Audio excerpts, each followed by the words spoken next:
Welcome back everybody to Project Rides. I'm going to be showing off my wheels and tire fitment on the Civic. So let's get started and see how it actually fits. But first I'm going to get a little bit of detail with these wheels I'm choosing. They're the Konig Ampliform wheels, 18 by 9.5 by 35 offset. And also I have on two with this what I bought from Fitment Industries. I had actually had ceramic coated the face of it to give a better protection on the wheel, especially from dirt, debris, or rain. If you're actually using it for daily use, like winter, it actually has salt issues that it's not ideal, especially with snow. It can be very impale.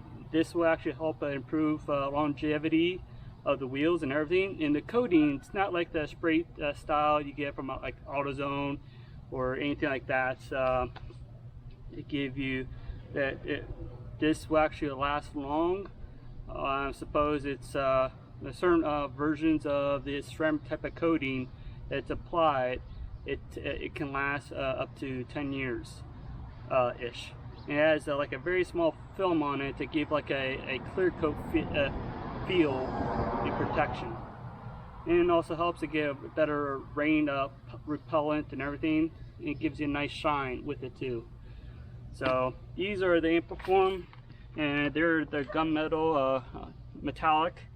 I really like these the style just because it reminds me of a European style stock wheel to performance wheel, and even up to like a full-out race car wheel, just because it has that very mesh style looking wheel like you get from BBC's or any type of German type of company that provides like a mesh style wheel. This kind of reminds me of that, and I think this wheel make it look really aggressive looking. So and the tires I also have is a Firestone Indy 500s. I don't know how many views I've seen on here yet. I only see a couple of them on YouTube. People actually use these, and they actually have really good response of steering and everything. And I also have talking to a couple of sellers actually use these tires, and they say they sell these tires a lot. So I want to give these a go and see actually how it feels for some use, and hopefully I can get some type of track style able to use these much as I could before summer's over for myself. Like I'm in Ohio, so it's kind of difficult compared to people like in Florida, California. They actually have a lot more time to use for the summer use. And these also have the tires size. They're 255 35 18s, and they're about 200 tread wear, so they're very sticky in the summer, especially if you have a mostly it's a summer use. If it's tire temps is good for the track.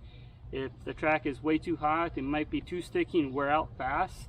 So kind of pay attention of your tire temps if you're taking the track and everything. If not, you should be good to go. They said these tires can last, I don't know, 10, 20,000 miles. It's just how much you're abusing these tires, the much as they could. Well, so let's get this tires and wheels mounted on this car. It actually fits. But first I want to actually show you how the hub rings actually mounted. It's going to be pretty easy to take these off like this, nothing, and it's basically the hard plastic material. You just kind of push it in, and it fits in perfectly. And with the lug nuts and everything, I also had these laying around because Fitment Industries didn't provide me a plastic style valve cap, so I added these. They're from AutoZone, but honestly, these are not a full aluminum material that can corrode the stem on here, and especially if you're in the winter time.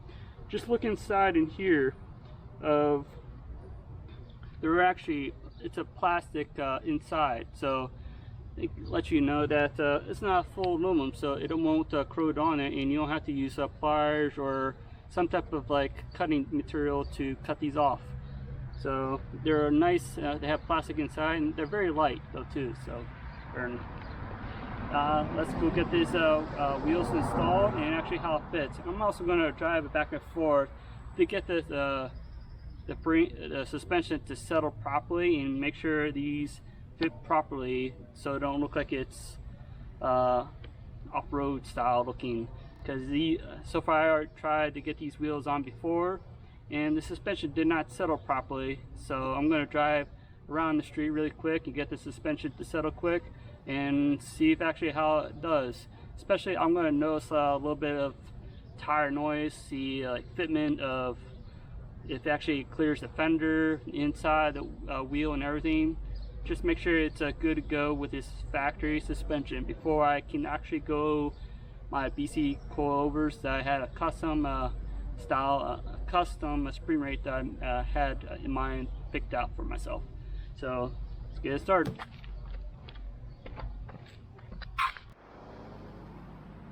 I also want to note this hub rings and everything. I got actually from SummitRacing. If I didn't specify in my other video clip, I actually added to this. This is actually from SummitRacing.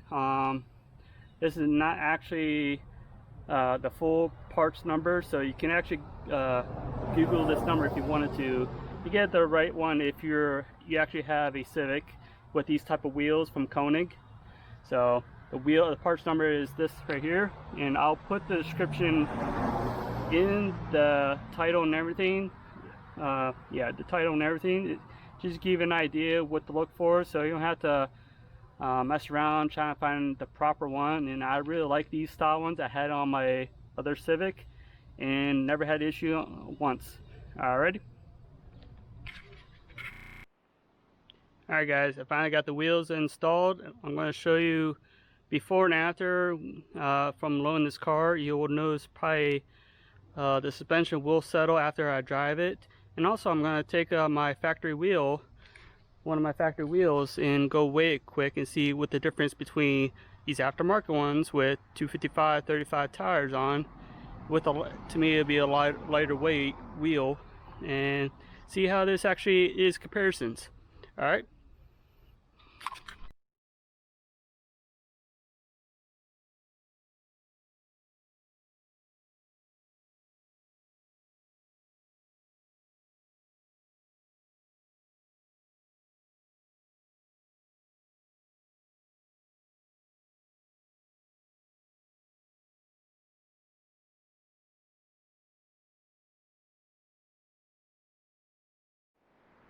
I just got back testing the suspension to get it settled in after I just kind of put the wheels on and see if they changed anything. So let's get a little started. I did notice a little bit, it actually did slightly get down a little bit lower, probably about a half an inch or so, maybe a little more. I'll give you a little look and show you what's how it looks so far on stock suspension.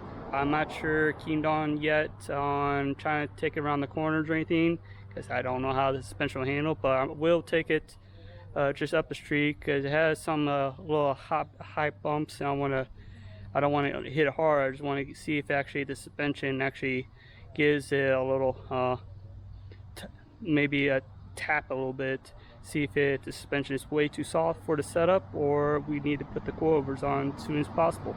Alright, let me show you what these wheels look like.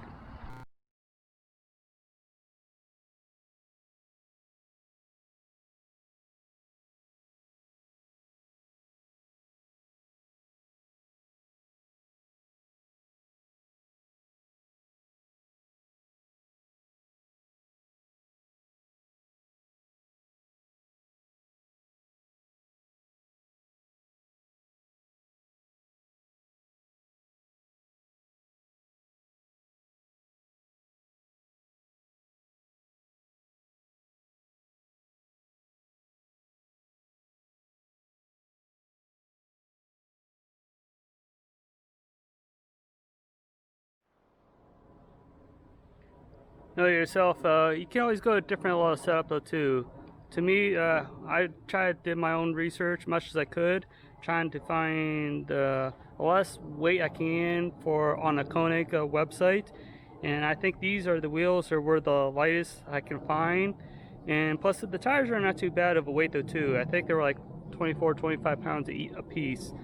Yeah, these I like the setup. It's very comfortable. I'm still waiting to get the coilover set up sometime, maybe a week or two. Just trying to get this my other car finalized so I can start driving it soon, and take a couple days and make sure everything's good to go so I can get this car coilovered, aligned, and everything. I'm also hoping to try to get this car quarter balanced though too at my friend's house. If you have not seen the video, just click back in January where I took a video, full stock suspension, everything completely stock. It only had about 2,000 miles on it, and it had a full tank of gas though too. So if you're really interested to get more track style and you're still in a tight budget, you can always go with a different wheel size itself. Like if you ever follow like Jason Owens from Georgia, he tracks his car much as he could. He had a Civic Type R. He has a brand new Toyota Supra Mark V. And he also has a newer style 10 Gen Civic Si Coupe. He fully makes it a full track car much as he could. He's on Swift springs with electronic dampening control still available on the system. He did not want to try to mess with it just yet because he actually has a better system on the plan for himself. So I'm not going to really tell him what he has going to plan on it, but I just let you guys know what type of wheels and tire setup he has on it. He also has Konig wheels though too, but not these wheels. He has a different type of form, Konig flow form wheels. They're actually 17 by 9 by with the offset of 40. So they're actually a lot lighter. They're about 2.5 pounds lighter than these wheels come already. But he also is using 255/40 series tire from I don't remember what type of tire company he's using right now, but he actually likes them a lot. So I'm giving a good thumbs up on that.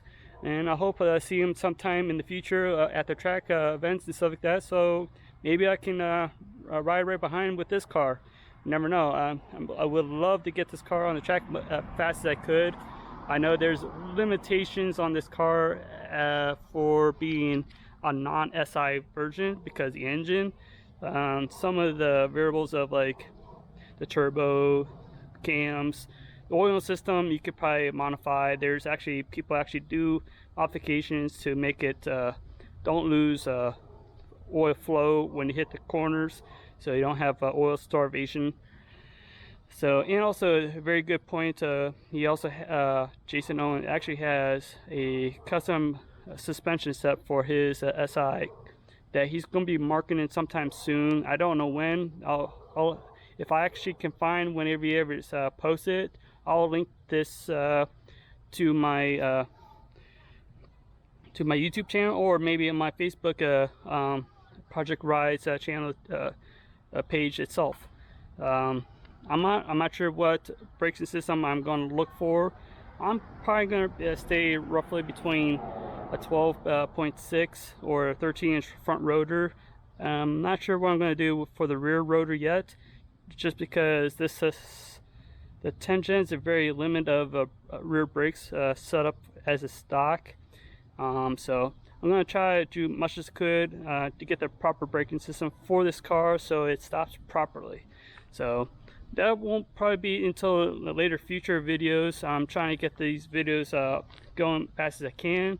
Just also I'm going to be sometime maybe a week or two, I'm also going to try and get some videos from my friends' cars of their projects, what they have done for the last years and years they've been working on. And hopefully you guys can subscribe to these videos, because they're very interesting. They're not just like a stock based vehicles. They have a lot of passion for these cars. They've been work on these cars for I don't know how many years. I know one of my friends, he's been working for almost 8 years on this type of a chassis. I'm not going to get into it. Just let you guys subscribe, and hopefully you guys can follow my channel, and you'll probably be seeing these cars fly. These cars are not slow. What I'm about to be shown from my friend's cars, they're pretty fast cars. Just say this one car for a stock like 2017 Camaro ZR1. This ZR1 got another thing in common with this car. Trust me. And plus he was missing a fourth gear, and my friend still pulled on it. But yeah. All right, guys. Please subscribe, and hopefully you like these videos.